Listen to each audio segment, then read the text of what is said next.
नमस्कार साथियों, मैं कुलदीप कुमार के सर यूथ पाठशाला ऐप और संकुल मार्गदर्शन आप सबका स्वागत करता हूं।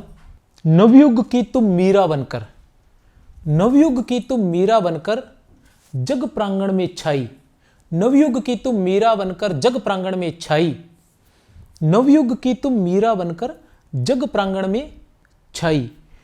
प्रिय तरु की मधुलतिका सी, प्रिय तरु की मधुलतिका सी, प्रिय तरु की मधुलतिका सी, कुछ भेद भरी परछाई। ये पंक्तियां हैं सुमित्रानंद पंत की, ये पंक्तियां हैं सुमित्रानंद पंत की। किसके लिए हैं? साहित्य की साम्राज्ञी के लिए, शारदा की प्रतिमा के लिए, साहित्य की साम्राज्ञी के लिए, शारदा की प्रतिमा के लिए, हिंदी साहित्य के विशाल मंदिर की वीणा पाणिनि के लिए, हिंदी साहित्य के विशाल मंदिर की वीणा पाणिनि के लिए और आधुनिक युग की मीरा के लिए। तो जान गए होंगे कि ये पंक्तियां किसके लिए हैं। ये पंक्तियां हैं हिंदी साहित्य की प्रिय कवित्री महादेवी वर्मा के लिए। किसके लिए? महादेवी वर्मा के लिए। तो एक बार फिर से बोल देता हूं मैं सुमित्रानंद पंत की पंक्तियां कि नवयुग की तुम मीरा बनकर, नवयुग की तुम मीरा बनकर, नवयुग की तुम मीरा बनकर जग प्रांगण में छाई, प्रिय तरु की मधुलतिका सी, प्रिय तरु की मधुलतिका सी, कुछ भेद भरी परछाई।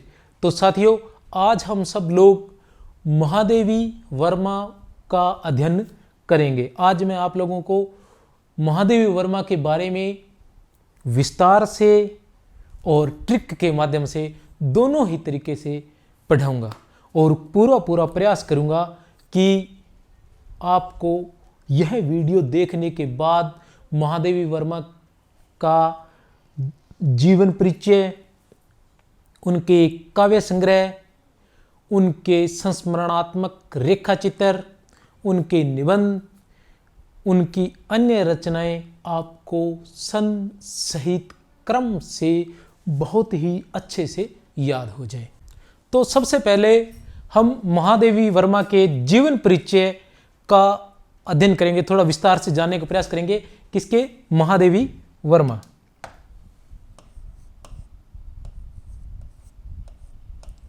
महादेवी वर्मा, महादेवी वर्मा, महादेवी वर्मा का जन्म, महादेवी वर्मा का जन्म उत्तर प्रदेश के फर्रुखाबाद जिले में, उत्तर प्रदेश के फर्रुखाबाद जिले में 1907 ईस्वी को हुआ था। कब हुआ था? 1907 ईस्वी में। कहाँ हुआ था? फर्रुखाबाद में। फर्रुखाबाद कहाँ है? उत्तर प्रदेश में। कब हुआ था? 1907 ईस्वी, फर्रुखाबाद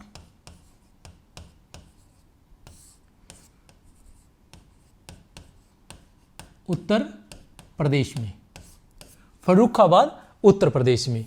महादेवी वर्मा का जन्म सन 1907 ईस्वी में फर्रुखाबाद उत्तर प्रदेश में हुआ था। इनका निधन हुआ था 1987 ईस्वी में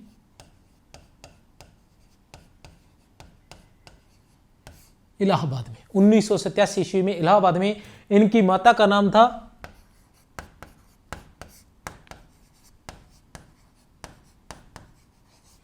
हेमरानी देवी और पिता का नाम था, इनकी माता का नाम था हेमरानी देवी और पिता का नाम था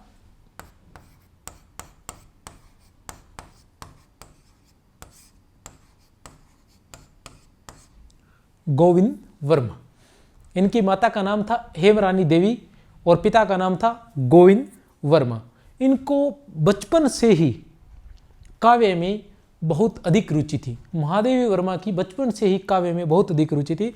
हमने एक संस्मरण पढ़ा है, उसमें किस तरह से बताया गया है कि ये किस तरह से विद्यालय में सुभद्रा कुमारी चौहान के साथ रहती थी। आपको थोड़ा सा प्रसंग बता देता हूँ कि सुभद्रा कुमारी चौहान और महादेवी वर्मा एक ही साथ एक ही छात्रावास के अंदर रहते थे, एक ही विद्यालय में पढ़ा करते थे। सुभद्रा कुमारी चौहान इनसे 2 वर्ष बड़ी थी। उनका जन्म 1905 ईस्वी में हुआ था और ये दोनों सखियां थी और दोनों आपस में साहित्य से संबंधित, साहित्य की जो रुचि थी सुभद्रा कुमारी चौहान को देखकर इनमें पैदा हुई थी। तब इन्होंने कविताएं लिखी थी और इन्होंने कविता लिखकर महात्मा गांधी को भेंट की थी। तो ये मतलब महात्मा गांधी से इनकी मुलाकात हुई थी और इन्होंने महात्मा गांधी को अपनी कविता दिखाई थी। तो इस तरह का है कि ये बचपन से ही, वैसे इनकी जो पहली कविता है वो इन्होंने 11 वर्ष की अवस्था में लिखी हुई बताते हैं, जिसका नाम था दिया। 11 वर्ष की अवस्था में लिखी हुई बताते हैं, जिसका नाम है दिया। तो महादेवी वर्मा पर अपनी माता और अपने नाना जी का जो था वो बहुत अधिक प्रभाव था। इन्होंने अपनी माता हेमरानी देवी से, इन्होंने अपनी माता हेमरानी देवी से धर्म की शिक्षा प्राप्त की थी और नाना से इन्होंने जो काव्य की शिक्षा थी वो इन्होंने अपने नाना से प्राप्त की थी। वैसे ये जब विद्यालय में पढ़ रही थी तो इनके एक अध्यापक थे जो ब्रज भाषा में कविता किया करते थे, समस्या पूर्ति। तो उनसे प्रभावित होकर ये छोटी सी उम्र में ही समस्या पूर्ति, ब्रज भाषा में समस्या पूर्ति करने लग गए थे। वैसे महादेवी वर्मा जब लिखने लगे, प्रारंभ में ब्रज भाषा में लिखा था इन्होंने, उसकी कोई विशेष जानकारी नहीं है। बाद में ये खड़ी बोली में, जल्दी खड़ी बोली में लिखने लग गए थे। तो इनके जो प्रारंभ में इनकी जो रुचि थी वो किस में थी? इनकी जो रुचि रही है वो रोला और हरिगीता छंद में, रोला और हरिगीतिका छंद में। तो इनके जो प्रिय छंद थे वो थे रोला और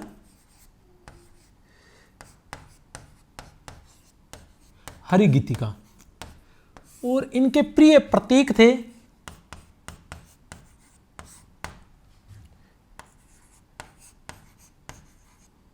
दीपक और बादल। इनके प्रिय प्रतीक थे दीपक और बादल।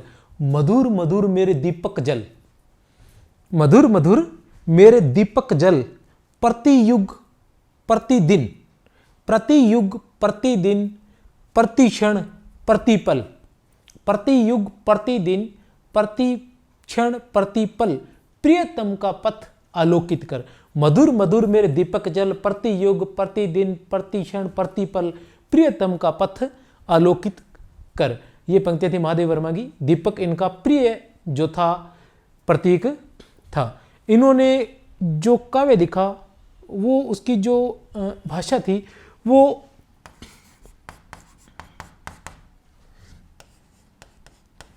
संस्कृत निष्ठ थी।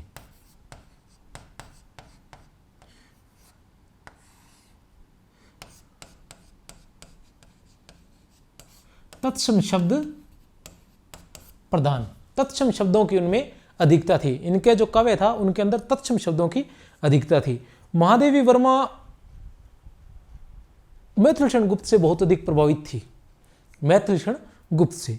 अब हम इनके महादेवी वर्मा के काव्य के बारे में पढ़ेंगे। महादेवी वर्मा के काव्य संग्रह। तो महादेवी वर्मा के काव्य संग्रह को हम पढ़ते हैं अभी।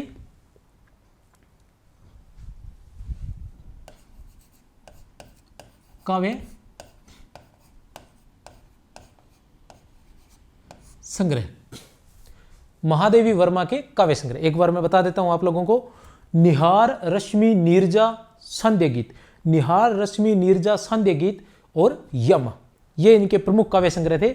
निहार रश्मि नीरजा और संध्या गीत, निहार रश्मि नीरजा संध्या गीत और यम, ये 5 काव्य संग्रह इनके प्रमुख काव्य संग्रह थे। इनके सन थे 30, 32, 35, 36 और 40। आप इसी तरह से याद कर सकते हैं। इसी तरह से याद करने का प्रयास करेंगे, एक बार या 2 बार इस वीडियो को देखेंगे तो इसी तरीके से ये आपको याद रह जाएंगे। तो इससे क्या होगा कि अगर आपको सन याद नहीं भी रहते हैं तो भी अगर क्रम पूछा जाएगा तो आपको ये याद रहेगा। मैंने पीछे बहुत से प्रश्न देखे हैं कि छायावाद से संबंधित, उपन्यास से संबंधित, नाटकों से संबंधित, रचनाओं से संबंधित, तो क्रम पर थोड़ा ज़्यादा ही ध्यान दिया गया है। तो क्रम हम सन याद रखना थोड़ा मुश्किल हो जाता है। वैसे तो मेरा बार बार वीडियो देखोगे तो आपको सन भी याद हो जाएंगे, और धीरे धीरे हम प्रयास करेंगे कि आपको सन भी इसी तरीके से बड़े आसान तरीके से याद करवाएंगे। लेकिन फिर भी अगर समस्या आ रही है कहीं, तो आप इनको इसी क्रम से, इसी लय में अगर याद करने का प्रयास करेंगे तो बड़ा आसानी से आपको याद हो जाएंगी। तो मैं आपको बता रहा था कि निहार रश्मि नीरजा संध्या गीत, निहार रश्मि नीरजा संध्या गीत और यमा, निहार रश्मि नीरजा संध्या गीत और यमा 30, 32, 35, 36 और 40, 30, 32, 35, 36 और 40 ये थी। उसके बाद आता है इनके अन्य काव्य संग्रह। दीपशिखा सप्तपर्णा संधिनी, दीपशिखा सप्तपर्णा संधिनी, सह वाले हैं, थोड़ा याद रख सकते हैं। दीपशिखा सप्तपर्णा और संधिनी, दीपशिखा सप्तपर्णा और संधिनी 42, 60 और 65, 42, 60 और 65 ये इनके सन है। इसी तरह से आप याद कर सकते हैं। एक बार फिर बोल देता हूं, निहार रश्मि नीरजा सांध्य गीत और यमा, निहार रश्मि नीरजा सांध्य गीत और यमा 30, 32, 35, 36 और 40, दीपशिखा सप्तपर्णा संधिनी, दीपशिखा सप्तपर्णा संधिनी 42, 60 और 65। इस तरह से आप इनके काव्य संग्रह को याद कर सकते हैं। एक नंबर पर आता है 1923 ईस्वी,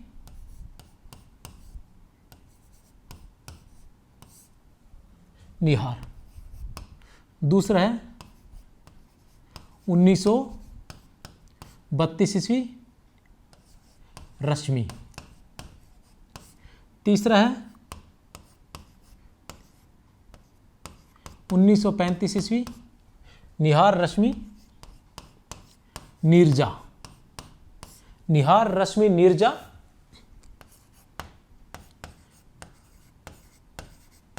सांध्य गीत।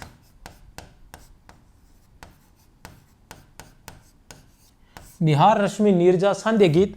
और 5 नंबर पर इनका आता है 1940 ईस्वी में यामा। इसके बाद 6 नंबर पर आता है दीपशिखा,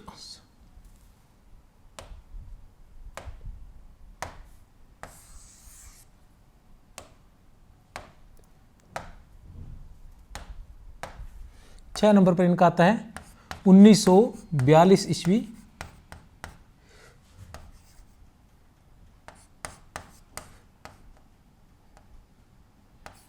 दीप शिखा। 1942 ईस्वी दीप शिखा। 7 नंबर पर 1960 ईस्वी सप्तपर्णा।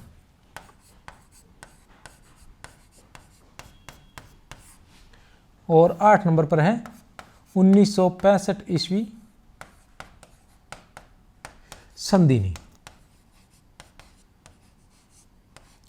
1965 ईस्वी संधिनी। ये इनके प्रमुख काव्य संग्रह थे। निहार रश्मि नीरजा सांध्य गीत और यामा, निहार रश्मि नीरजा सांध्य गीत और यामा, दीपशिखा सप्तपर्णा और संधिनी। तो जो निहार था, इसकी जो भूमिका थी वो किसने लिखी थी?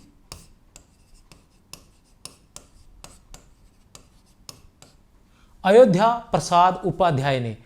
जो द्विवेदी काल के जो प्रमुख कवि थे, जिनकी प्रिय प्रवास रचना थी, वो वाले अयोध्या सिंह उपाध्याय, अयोध्या सिंह उपाध्याय ने निहार की भूमिका लिखी थी। निहार रश्मि नीरजा, निहार रश्मि नीरजा संध्या गीत के बारे में कहा जाता है कि निहार में इनकी भावना प्रधान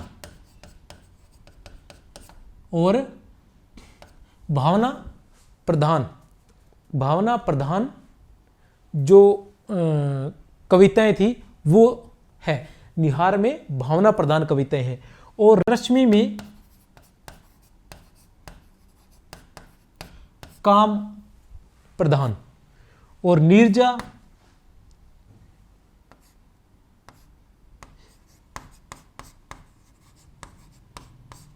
में साधना और सांध्य गीत में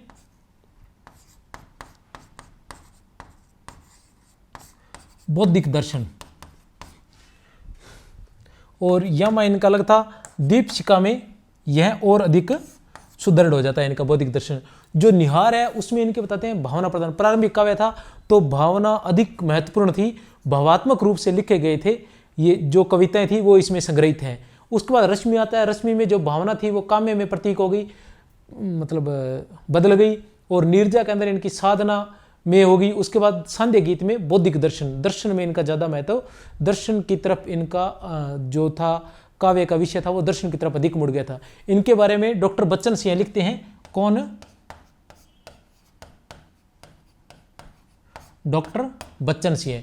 डॉक्टर बच्चन सिंह लिखते हैं कि निहार की कविताएं भावना प्रधान है, निहार की कविताएं भावना प्रधान है, और रश्मि तक आते आते वो काम्य में बदल जाती है, रश्मि तक आते आते वो काम्य में बदल जाती है, और रश्मि से चलकर नीरजा में वो एक साधना में बदल जाती है, और उसके बाद संध्या गीत में वो एक दर्शन में बदल जाती है, दर्शन में बदल जाती है। तो इस तरह से ये मतलब जो इनके काव्य संग्रह है उनके बारे में दीपशिखा। और सप्तपर्णा में इनके ऋग्वेद से संबंधित, ऋग्वेद से जो ऋग्वेद के जो पद है उनका काव्य अनुवाद किया गया है। लगभग 32 पदों का इनमें अनुवाद है, लगभग 32 पदों का। और दीपशिखा में लगभग 51 कविताएं हैं, दीपशिखा में लगभग 51, और संधिनी में 65 कविताएं हैं, संधिनी में 65 कविताएं हैं। दीपशिखा में 51 कविताएं हैं और संधिनी में 65 कविताएं हैं। जो यम है इन पर इनको 1982 में ज्ञानपीठ पुरस्कार प्राप्त हुआ था। जो यम है एक बार देख लीजिए, उतारना है तो उतार सकते हैं आप लोग। ये अपने यम बता रहा था मैं कि यम को 1982 ईस्वी में भारतीय ज्ञानपीठ पुरस्कार से सम्मानित किया गया था। किससे? ज्ञानपीठ पुरस्कार। 1982 ईस्वी में ज्ञानपीठ पुरस्कार से सम्मानित किया गया था यम को। यम में इनकी ये जो चारों काव्य संग्रह है ऊपर वाले, निहार, रश्मि, नीरजा और सांध्य गीत, निहार, रश्मि, नीरजा और सांध्य गीत, इन सभी की कविताएं यम में संकलित की गई थी। इन चारों काव्य संग्रहों की जो कविताएं थी वो यम में संकलित की गई थी, जिसे 1982 ईस्वी में ज्ञानपीठ पुरस्कार से सम्मानित किया गया था। इसके अलावा दीपशिखा में 51, सप्तपर्णा 32 और संधिनी में 65 से 65 कविताएं थी। अब हम इसके बाद पढ़ेंगे इनके रेखा चित्र पढ़ लेते हैं। रेखा चित्र,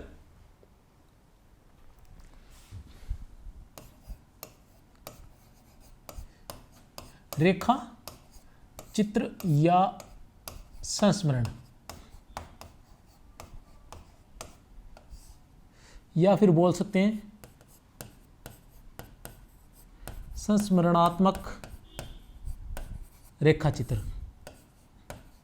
इनके जो संस्मरण हैं उनको संस्मरणात्मक रेखा चित्र कहा जाता है, क्योंकि वो दोनों का संयोग है, संस्मरणात्मक और रेखा चित्र, संस्मरणात्मक रेखा चित्र। तो इनके रेखा चित्रों को या संस्मरणों को याद करने का बहुत ही आसान सा तरीका है कि आप उसको इस तरीके से याद कर सकते हैं कि 41 चित्र, 43 रेखाएं, 56 साथी, 72 परिवार। बहुत आसान है। कैसे? 41 चित्र, 41 चित्र, 43 रेखाएं, 41 चित्र, 43 रेखाएं, 56 साथी और 72 परिवार। इस तरह से आपको इनके रेखा चित्र या संस्मरण याद हो सकते हैं। 41 चित्र, 41 चित्र से तात्पर्य है अतीत के चलचित्र।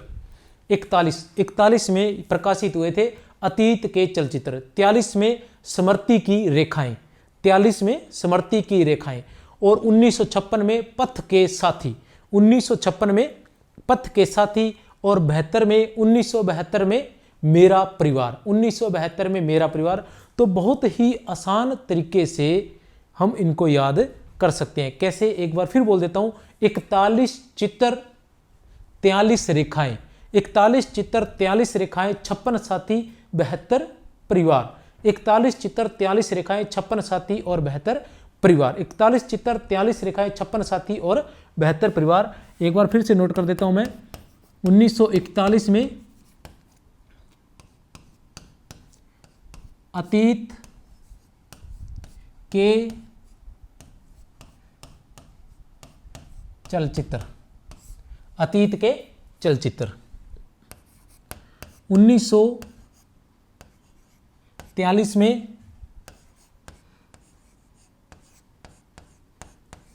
स्मृति की रेखाएं, स्मृति की रेखाएं। 1956 में पथ के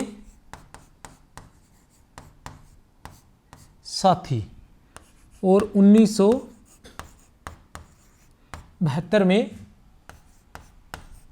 मेरा परिवार। अब एक बार फिर बता देता हूं कि जो अतीत के चलचित्र हैं 11 संस्मरण इनके या रेखा चित्र इनके संकलित है। कितने? 11। और स्मृति की रेखाओं में 7, पथ के साथी में 7, मेरा परिवार में 7। ये बड़ी आसानी से याद किया जा सकता है कि अतीत के चलचित्र है उसमें 11 है, बाकी सभी में 7 रेखा चित्र या संस्मरण इनके संस्मरणात्मक रेखा चित्र संकलित है। अब इन 11 में आपको बता देता हूं, इसमें महत्वपूर्ण है, हमने पढ़ा होगा रामा और गीसा। ये जो संस्मरण है ये इसमें संकलित है। महत्वपूर्ण जो रामा और गीसा जो महत्वपूर्ण इनके संस्मरण थे, जिनके बारे में हमने काफी पुस्तकों में 9वीं से लेकर 12वीं तक की कुछ किताबों में हमने इनके बारे में पढ़ा। रामा और गीसा में ये दोनों इसमें अंदर है। एक अपने अध्याय है, शायद 12वीं क्लास में है, भक्तिन, वो इसमें है। स्मृति की रेखाएं में भक्तिन किसमें है? स्मृति की रेखाएं में भक्तिन। और पथ के साथी, ये बहुत ही महत्वपूर्ण था। पथ के साथी महादेवी वर्मा के साथ काव्य रचना करने वाले जो जो कवि थे या कवित्रियां थी उनके बारे में इनमें लिखा गया है। अब यह प्रश्न काफी बार पूछा जा चुका है कि इनमें से कौन सा कवि या लेखक पथ के साथी में नहीं था या पथ के साथी में था। तो ये बहुत आसानी से हम इसको याद कर सकते हैं कि कौन कौन थे। तो आपको बता दूं कि एक ही व्यक्ति को याद रखना पड़ेगा, एक ही लेखक, वो है रविंद्रनाथ टैगोर। वो है रविंद्रनाथ टैगोर। तो पहले जो साथी थे वो थे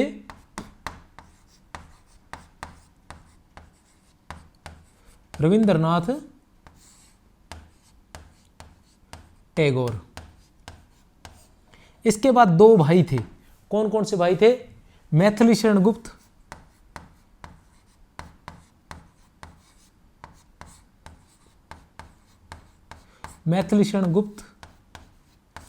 और सियाराम शरण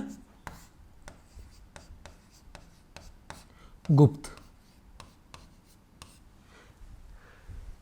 पहला व्यक्ति याद करना है कि रविंद्रनाथ टैगोर, पहला व्यक्ति याद करना है रविंद्रनाथ टैगोर। उसके बाद मैथिली शरण गुप्त, उसके बाद सियाराम शरण गुप्त। अब बाकी के जो कवि थे उनके बारे में हम विस्तार से अध्ययन करते हैं कि वो इनके साथ ही थे। अब आपको बता दूं कि महादेवी वर्मा किस काल की थी? महादेवी वर्मा किस काल की कवित्री थी? छायावाद काल की। तो छायावाद काल के जो कवि थे वो इनके साथ होंगे। तो छायावाद काल के महत्वपूर्ण कवि कौन कौन से थे तो मैं आपको बता देता हूं। सबसे पहले हम किसका नाम लेते हैं? प्रसाद का। 2 नंबर पर हम किसका नाम लेते हैं? निराला का। 3 नंबर पर हम किसका नाम लेते हैं? पंत का। तो आगे भी छायावाद काल की कवित्री है, तो जो छायावाद काल के कवि होंगे उनके बारे में इन्होंने जरूर लिखा होगा। तो इसी तरह से हम कर सकते हैं कि 3 व्यक्ति ये जो थे, कौन कौन से? प्रसाद, निराला और पंत।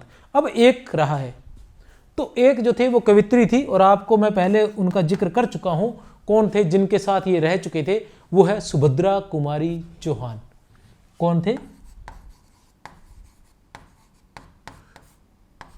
सुभद्रा कुमारी चौहान। सुभद्रा कुमारी चौहान। अब फिर बता देता हूं कि पथ के साथी के अंदर 7 लेखकों के उस समय के जो महादेवी वर्मा के साथ थे उनके बारे में लिखा गया है। उनके साथ मुलाकात के बारे में, उनके जीवन के बारे में, जो भी उनके साथ आपस में जो भी संस्मरण रहे थे उनको इसमें लिखा है। तो उसके अंदर है रविंद्रनाथ टैगोर, मैथिली शरण गुप्त, एक थे रविंद्रनाथ टैगोर, एक याद रखना है। उसके बाद रविंद्रनाथ टैगोर से कौन प्रभावित था? मैथिली शरण गुप्त। तो मैथिल शरण गुप्त के साथ उनके भाई आ जाते हैं सियाराम शरण गुप्त। और उसके बाद प्रसाद, 3 छायावाद वाले प्रसाद, निराला और पंत और सुभद्रा कुमारी चौहान, जिनके साथ उनका जीवन बीता था। ये थे पथ के साथी। और मेरा परिवार में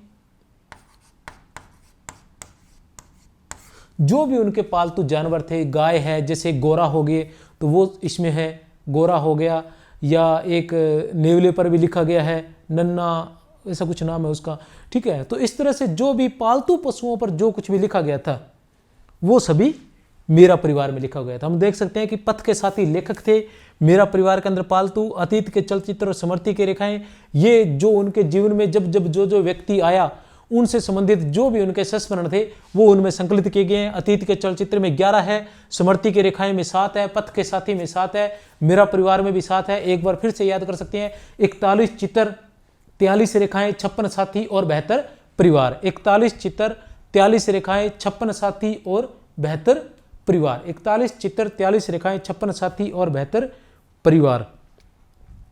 निबंध, महादेवी वर्मा के निबंध। महादेवी वर्मा के निबंध है श्रृंखला की कड़ियां क्षणदा। श्रृंखला की कड़ियां क्षणदा साहित्यकार की आस्था तथा विवेचनात्मक गद्य। श्रृंखला की कड़ियां क्षणदा साहित्यकार की आस्था तथा विवेचनात्मक गद्य। संकल्पिता संभाषण और संस्कृति के स्वर। संकल्पिता संभाषण और संस्कृति के स्वर। संकल्पिता संभाषण और संस्कृति के स्वर। संस्कृति के स्वर से तात्पर्य है भारतीय संस्कृति के स्वर। इनके जो प्रमुख निबंध संग्रह मैं उनके बारे में बता देता हूं कौन कौन से। श्रृंखला की कड़ियां और क्षणदा एक जैसे, इसी तरह से याद करेंगे तो आसानी रहेगी आपके लिए। श्रृंखला की कड़ियां और क्षणदा साहित्यकार की आस्था तथा अन्य निबंध। साहित्यकार की आस्था तथा अन्य निबंध। विवेचनात्मक गद्य, साहित्यकार की आस्था तथा अन्य निबंध, विवेचनात्मक गद्य। संकल्पिता संभाषण एक जैसे सह वाले। संकल्पिता संभाषण और संस्कृति के स्वर। संकल्पिता संभाषण और संस्कृति के स्वर। संस्कृति के स्वर से तात्पर्य है भारतीय संस्कृति के स्वर। पूरा नाम इसका भारतीय संस्कृति के स्वर है। सह का कॉम्बिनेशन बनाने के लिए इसको संकल्पिता संभाषण और संस्कृति के स्वर किया गया है। 42 56 62 62 68 75 84। 42 56 62 68 42 56 62 62 68 75 84 ये इनके सन है। एक बार फिर बता देता हूं,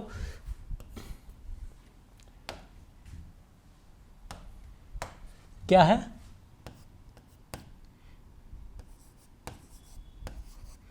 42 56 62 62 68 75 और 84। 1942 1956 1962 1962 1968 1975 और 1984। इसका तात्पर्य है 42 56 62 62 68 75 84। 42 56 62 62 68 75 84। ये मैंने इसलिए दिया सन याद करने के लिए। अगर सन याद भी नहीं होते तो भी कोई समस्या नहीं है, क्योंकि इन रचनाओं को क्रम से ही लगाया गया है। और जहां तक है ये प्रयास किया गया है कि रचनाओं को क्रम से ही लगाया जाए। कहीं अगर कोई समस्या आ रही है तो कुछ आगे पढ़ेंगे, जो भी है उसमें देखते हैं। 42 56 62 अब क्या था, श्रृंखला की कड़ियां। अब इनको याद करते हैं। श्रृंखला की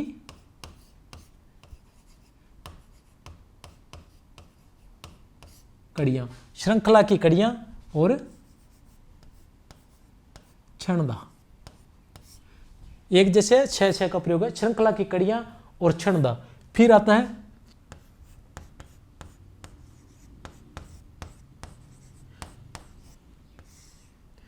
साहित्यकार की आस्था तथा अन्य निबंध। साहित्यकार की आस्था तथा अन्य निबंध। फिर आता है विवेचनात्मक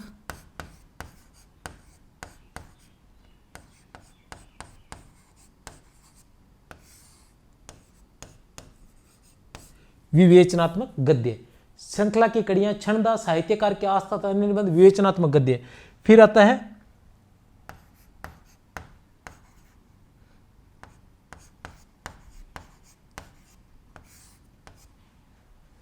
संकल्पिता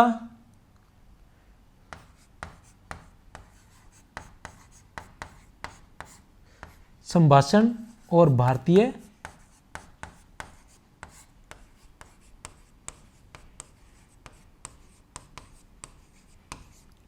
संस्कृति के स्वर। संकल्पिता, संभाषण और भारतीय संस्कृति के स्वर। इनके अलावा जो अन्य हैं वो है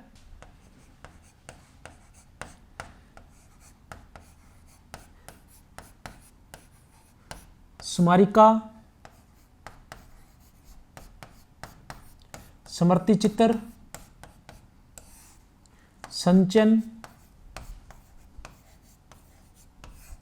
और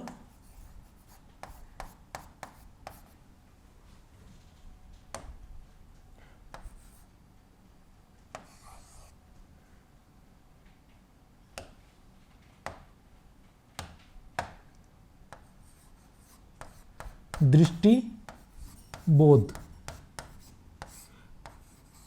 ये इनके अन्य निबंध संग्रह है। तो इनको इस तरीके से याद करें। एक बार फिर बता देता हूं, इनको जो अन्य निबंध है इनको भी सह का जो तुकबंदी है वो बिठाई जा सकती है कि स्मारिका, स्मृति चित्र, संचयन, स्मारिका, स्मृति चित्र, संचयन, स्मारिका, स्मृति चित्र, संचयन और दृष्टिबोध, स्मारिका, स्मृति चित्र, संचयन और दृष्टिबोध, स्मारिका, स्मृति चित्र, संचयन, सह की इनमें बिठाई जा सकती है तुकबंदी,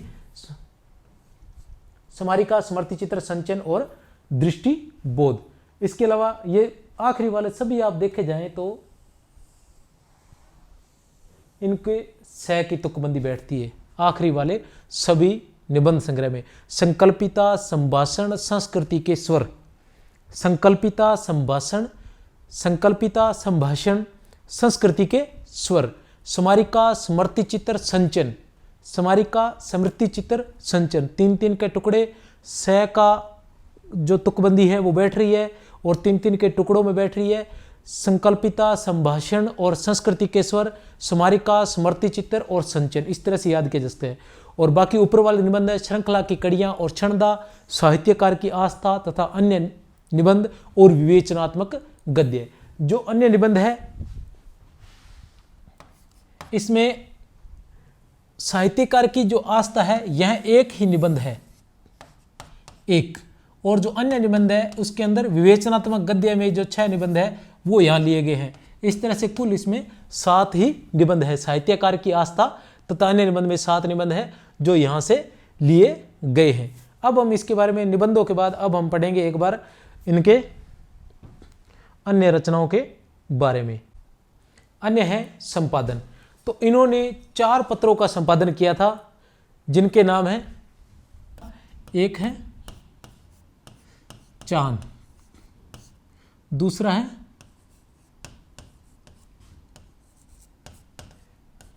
महिला, तीसरा है साहित्यकार,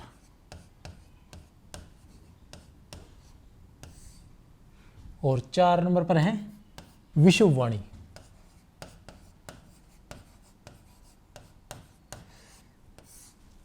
इन्होंने 4 पत्रों का संपादन किया था, चांद, महिला, साहित्यकार और विश्ववाणी। चांद, महिला, साहित्यकार और विश्ववाणी, इन 4 पत्रों का संपादन किया था। इसके अलावा इन्होंने अन्य रचनाओं का भी संपादन किया था या काव्य संग्रह के रूप में संपादन किया था। उसके अंदर आता है बंग दर्शन,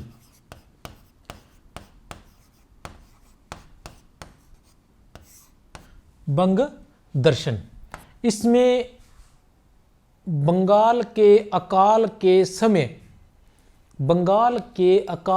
समय विभिन्न कवियों द्वारा लिखी हुई कविताओं का संकलन किया गया है। किसमें? बंग दर्शन में। बंग दर्शन में क्या संपादित किया गया है? महादेव वर्मा द्वारा बंगाल के अकाल के समय विभिन्न कवियों द्वारा लिखी गई कविताओं का संकलन इसके अंदर किया गया है बंग दर्शन में। फिर आता है हिमालय। हिमालय में चीन के आक्रमण के समय लिखी गई रचनाओं का इसमें संकलन किया गया। विभिन्न कवियों द्वारा चीन के आक्रमण के समय जो रचनाएं लिखी गई थी उनका संकलन हिमालय में किया गया है, बंग दर्शन और हिमालय। इसके अलावा विभिन्न साहित्यकारों को साहित्यकार संसद, विभिन्न साहित्यकारों की सहायता करने के लिए, विभिन्न साहित्यकारों की सहायता करने के लिए एक साहित्यकार संसद की भी साहित्यकार संसद की भी स्थापना की थी, जिसके माध्यम से विभिन्न साहित्यकारों को विभिन्न प्रकार की सहायताएं दी जाती थी। इसके साथ साथ इन्होंने एक रंगवाणी नाट्य संस्था, रंगवाणी नाट्य संस्था की भी स्थापना की थी। रंगवाणी नाट्य संस्था की भी इन्होंने स्थापना की थी, रंगवाणी नाट्य संस्था। इसके साथ इनकी आती है, इन्होंने महादेवी वर्मा की स्वयं की चुनी हुई कविताएं, स्वयं की लिखी हुई, स्वयं के द्वारा चुनी हुई कविता थी, वो आती है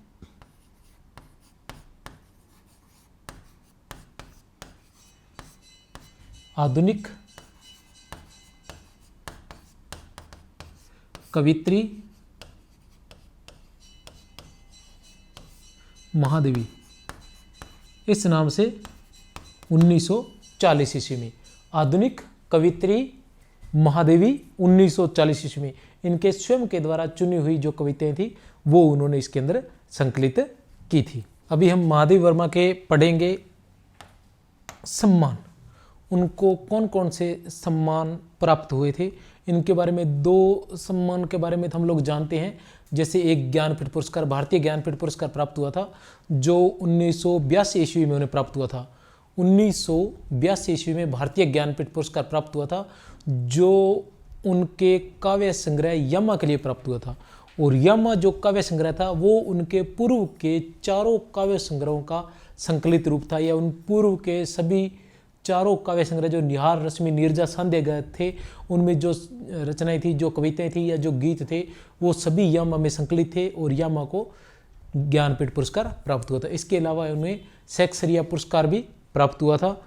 तो इनके जो प्रमुख पुरस्कार हैं,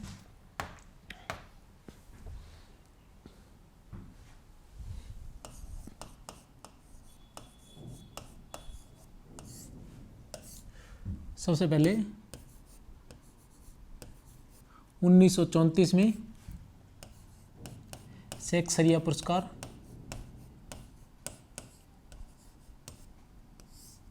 1934 ईस्वी में शेक्सपियर पुरस्कार प्राप्त हुआ था। उसके बाद 1943 ईस्वी में, 1934 में शेक्सपियर पुरस्कार, 1943 में मंगला प्रसाद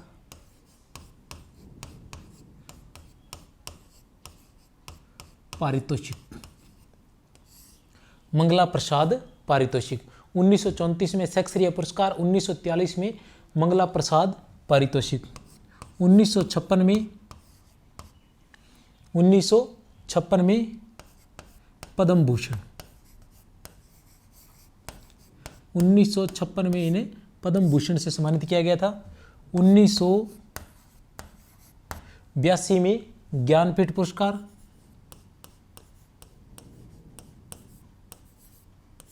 1982 में ज्ञानपीठ पुरस्कार और 1988 में पद्म विभूषण से, 1988 ईस्वी में पद्म विभूषण से सम्मानित किया गया था। ये उनके प्रमुख पुरस्कार थे। 1934 में शेक्सपियर पुरस्कार, 1943 में मंगला प्रसाद पारितोषिक, 1956 में पद्म भूषण, 1982 में ज्ञानपीठ और 1988 में पद्म विभूषण। इनकी जो समस्त काव्य संग्रह थे या जो समस्त निबंध थे, समस्त रेखाचित्र थे, संस्मरण थे, ये उनकी जो समस्त रचनाएं थी, उन सभी को 5 खंडों में प्रकाशित किया गया है महादेवी साहित्य नाम से। किस नाम से? महादेवी साहित्य। महादेवी साहित्य नाम से 5 खंडों में प्रकाशित किया गया है। इनका जो संपूर्ण काव्य है उनको 5 खंडों में विभाजित किया गया है, महादेवी साहित्य नाम से प्रकाशित किया गया है। इनके साथ इनकी कुछ पंक्तियां और बोल देता हूं मैं, जैसे वो मुस्काते फूल नहीं, महत्वपूर्ण पंक्तियां आती रहती हैं। वो मुस्काते और प्रेरणा भी प्रदान करती है, क्योंकि जो विद्यार्थी कंपटीशन की तैयारी कर रहा है उसके लिए प्रेरणा मिलना जरूरी है। और मुझे लगता है कि एक विद्यार्थी से तात्पर्य यही है कि वो सीखता है, वो हर जगह से सीखने का प्रयास करता है और ऊर्जा एकत्रित करने की, क्योंकि बहुत जो कंपटीशन है वो बहुत ही कठिन है और ऐसी कठिन परिस्थितियों के अंदर हमें ऊर्जावान हमारे अंदर बहुत अधिक ऊर्जा होनी जरूरी है। और वह बहुत अधिक ऊर्जा तभी हमें मिलेगी जब हम हर जगह से उस ऊर्जा को खींचने का प्रयास करेंगे। तो जहाँ से भी कुछ प्रेरणास्पद मिलता है हमें वो प्राप्त करना चाहिए। तो इसी तरह से इनकी थी कि वो मुस्काते फूल नहीं जिनको आता है मुरझाना, वो मुस्काते फूल नहीं जिनको आता है मुरझाना, वे तारों के दीप नहीं जिनको भाता है मुरझाना, वे तारों के दीप नहीं जिनको भाता है बुझ जाना। तो इस तरह से बुझ जाना युवा को तो नहीं भा सकता। इसी तरह से इनकी अन्य पंक्तियां हैं कि नयन श्रवणमय श्रवण नयन में, नयन श्रवणमय श्रावणमय श्रावण, नयन श्रावणमय श्रावण नयन में। फिर आता है इनका कि अश्रु चुनता दिवस इसका, अश्रु चुनता दिवस इसका, अश्रु गिनता रात, विरह का जलजात जीवन विरह का जलजात, विरह का जलजात जीवन विरह का जलजात, तुम में पीड़ा को ढूंढा, तुम में या तुझ में पीड़ा को ढूंढा, पीड़ा में तुझको ढूंढूंगी, तुझ में पीड़ा को ढूंढा, पीड़ा में तुझको ढूंढूंगी। इनके बारे में शिव कुमार शर्मा लिखते हैं, प्रोफेसर शिव कुमार शर्मा युग और प्रवृत्तियां अपने हिंदी साहित्य के इतिहास युग और प्रवृत्तियां में लिखते हैं कि महादेवी वर्मा की भाषा में प्रसाद का परिष्कार, प्रोफेसर शिव कुमार शर्मा अपने हिंदी साहित्य के इतिहास युग और प्रवृत्तियां में लिखते हैं कि महादेवी वर्मा की भाषा में प्रसाद का परिष्कार, निराला की संगीतात्मकता और पंत की कोमलता सभी मिलते हैं महादेवी वर्मा की भाषा में। इसी तरह से आचार्य रामचंद्र शुक्ल लिखते हैं कि महादेवी वर्मा की जो अनुभूतियां हैं, महादेवी वर्मा के हृदय की अनुभूतियां लोकोत्तर है। महादेवी वर्मा के हृदय की जो अनुभूतियां हैं वो लोकोत्तर है, मतलब इस लोक की वो दिखाई नहीं देती। अब वो कहाँ तक वास्तविक अनुभूतियां हैं और कहाँ तक अनुभूतियों की कल्पना है, कहाँ तक वास्तविक अनुभूतियां, कहाँ तक अनुभूतियों की कल्पना है, कहा नहीं जा सकता, कुछ कहा नहीं जा सकता। मतलब कहने से तात्पर्य है कि आचार्य रामचंद्र शुक्ल ने उनकी आलोचना करते हुए लिखा था कि उनकी जो अनुभूतियां हैं वो लोकोत्तर है और उनका वास्तविक जीवन से कुछ भी लेना देना नहीं है। तो उनकी जो हृदय की अनुभूतियां हैं वो लोकोत्तर हैं। वास्तविक अनुभूतियां कहाँ तक वे वास्तविक अनुभूतियां हैं, ये कहाँ तक अनुभूतियों की रमणीय कल्पना है, कुछ कहा नहीं जा सकता। ये लिखा था किसने? आचार्य रामचंद्र शुक्ल ने। तो ये थे महादेवी वर्मा। तो अंत में जाने से पहले आप लोगों को एक बार फिर बता देना चाहता हूँ कि आप सभी यूथ पाठशाला एप संकुल मार्गदर्शन से जुड़े रहिए और टेलीग्राम चैनल से भी जुड़े रहिए और अधिक से अधिक लोगों के बीच में शेयर कीजिए ताकि ज़्यादा से ज़्यादा लोगों को इस वीडियो का फ़ायदा हो सके। आगे और भी ज़्यादा अच्छे से अच्छे वीडियो हम बना सकें और आपके लिए हिंदी साहित्य याद करना और अधिक आसान बना सकें ताकि आपको आसानी से हिंदी साहित्य याद हो सके। आगे और भी अच्छे अच्छे वीडियो आने वाले हैं लगातार। एक बार फिर से जाने से पहले मैं महादेवी वर्मा के संपूर्ण काव्य संग्रह को 1 मिनट में फिर आपके सामने दोहरा देता हूँ कि महादेवी वर्मा के काव्य संग्रह थे निहार, रश्मि, नीरजा, सांध्य गीत और यम। यहाँ तक इतने याद करना है। एक बार काव्य संग्रह थे निहार, रश्मि, नीरजा, सांध्य गीत और यम। ठीक है, 30, 32, 35, 36 और 40, 30, 32, 35, 36 और 40। फिर 3 आता है दीपशिखा, सप्तपर्णा और संदिनी, दीपशिखा, सप्तपर्णा और संदिनी, 42, 60 और 65, 42, 60 और 65। फिर इनके आते हैं रेखा चित्र, संस्मरणात्मक रेखा चित्र, 41 चित्र, 43 रेखाएं, 56 साथी, 72 परिवार, 41 चित्र, 43 रेखाएं, 56 साथी और 72 परिवार। फिर इनके आते हैं निबंध, श्रृंखला की कड़ियां और क्षणदा, श्रृंखला की कड़ियां और क्षणदा, साहित्यकार की आस्था तथा अन्य निबंध, श्रृंखला की कड़ियां और क्षणदा, साहित्यकार की आस्था तथा अन्य निबंध। उसके बाद संकल्पिता, संभाषण तथा संस्कृति के स्वर, संकल्पिता, संभाषण, संस्कृति के स्वर, स्मारिका, स्मृति चित्र, संचयन और दृष्टिबोध, स्मारिका, स्मृति चित्र, संचयन और दृष्टिबोध। ये थे उनके प्रमुख रचनाएं। इसी के साथ जय हिंद, जय भारत।